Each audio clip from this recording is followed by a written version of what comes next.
What's up, you guys? Warneck Revolution here, back at you with another Tootsietoy restoration. Now, this is a 1950 Pontiac Sedan. It measures 4 inches long, and the Tootsietoy company made them between 1950 and 1954. Now, this one I got from eBay for like $5, and probably why I got it so cheaply is because it's in poor shape. It's brown with red underneath, so it was originally red, but someone painted it brown right over the original paint, and then it's got some silver details that they painted as well. Looks pretty bad though. But here is a picture of what it looks like in real life. 1950 Pontiac Sedan, pretty nice looking.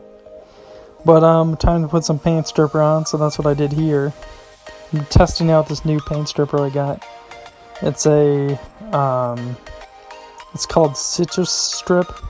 Just seeing how it works out on this paint. But just put that on there, and this is sped up footage to see if it bubbles up at all.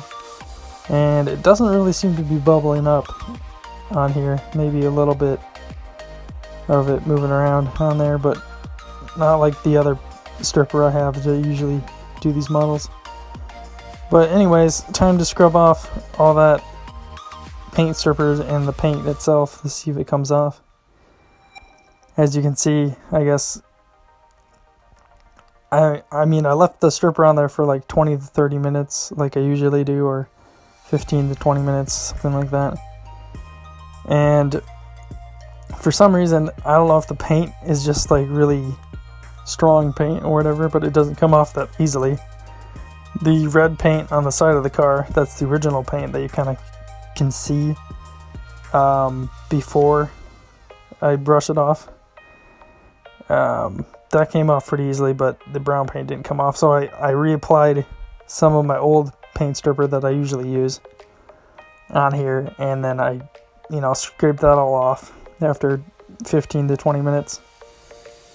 And I get a lot of the paint off considerably. All the brown comes off really easily, and then the red comes off as well.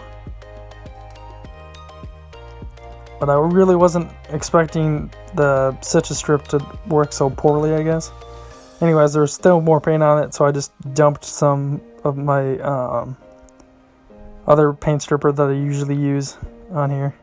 The paint stripper I usually use is called Clean Stripper with a K. Here I am painting the model. You can't really tell what color it is because of the lighting situation, but you'll see what it is in a second. There we go. So this is me painting the details of the car. Don't worry, I'll get closer so you can see better, but this is sped up footage. There's no way I can paint that fast, especially with these models. You don't want to mess up, so. But yeah, I decided to go with this green color because, not because I found that picture or anything of what it looks like in real life, just because I thought it would look nice. And I actually have another one of these models, and it's red, the original red color. So I'm like, might as well go with something different. This dark green I think would look nice, I thought to myself, so I decided to paint it this color. And I think it does look nice. But yeah, just making sure I paint all the details, and I'm doing this really slowly, so it's kind of different because it looks like I'm painting it fast, but I'm doing this pretty slowly, so don't mess it up. And then right here, I'm like, I'm gonna paint that license plate in because I don't know if the original had the license plate like filled in, but I decided to do it because I thought it would look nice.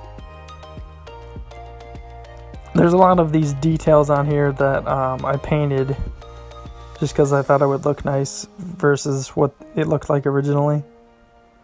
But here I am painting the front bumper now.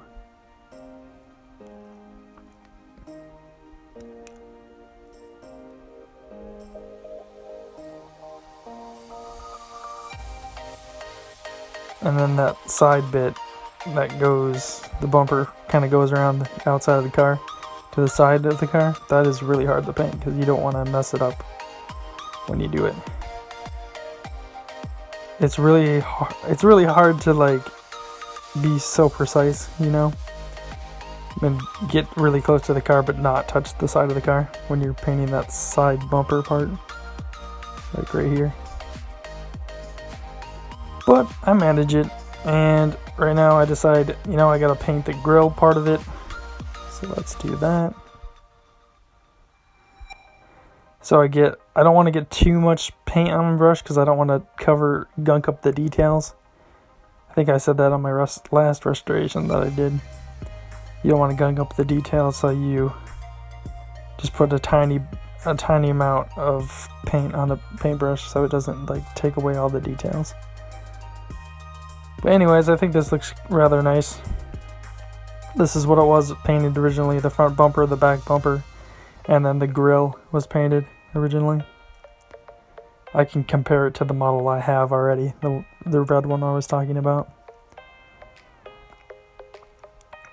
And then there's this little part, I guess it's just chrome above the grill that I'm painting right now.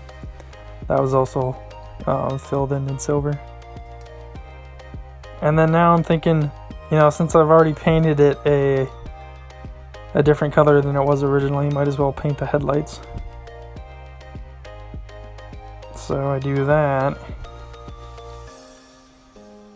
And it is difficult to paint those headlights because you want to make them circular to where the lines are, but you don't want it, you know, you don't want to go over the lines. But it's really tiny, so it's really hard to do. But ultimately, I think I do a pretty good job of it. Next, I'm thinking to myself, you know, might as well paint this chrome part that goes down the hood of it, because that's what it looks like in real life. But then again, I'm doing kind of like a custom restoration because this wasn't the color that it was originally, so might as well paint these details in as well. So go ahead, do that. And I really thought I was gonna mess it up, but then again, it's not that. It's pretty thick of chrome details that are on this particular car, so it was kind of easy. I wouldn't say too easy though, you still want to be careful, but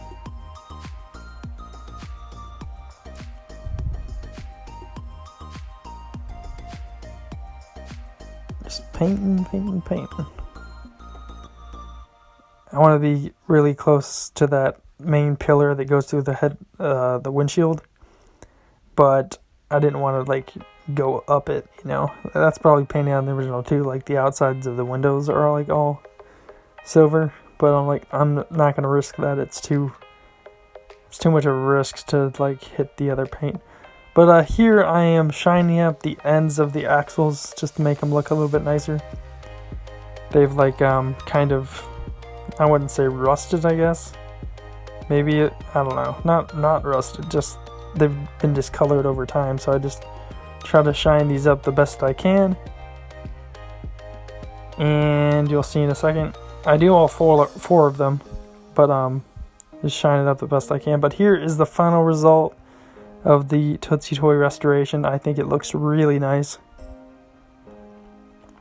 I'm so glad I was able to do this. I did this one and the previous restoration in the same day, so I was able to do 2 models in the same day, so that was pretty cool. I kind of skipped a step from what I usually do, is what I put primer on here and then I let that dry for 24 hours and then I paint over that. But I didn't put primer on this time, so it's just paint on the model itself, which seems to work fine. I don't think I really need primer. But anyways, I hope you guys like the result of this restoration. I definitely like it.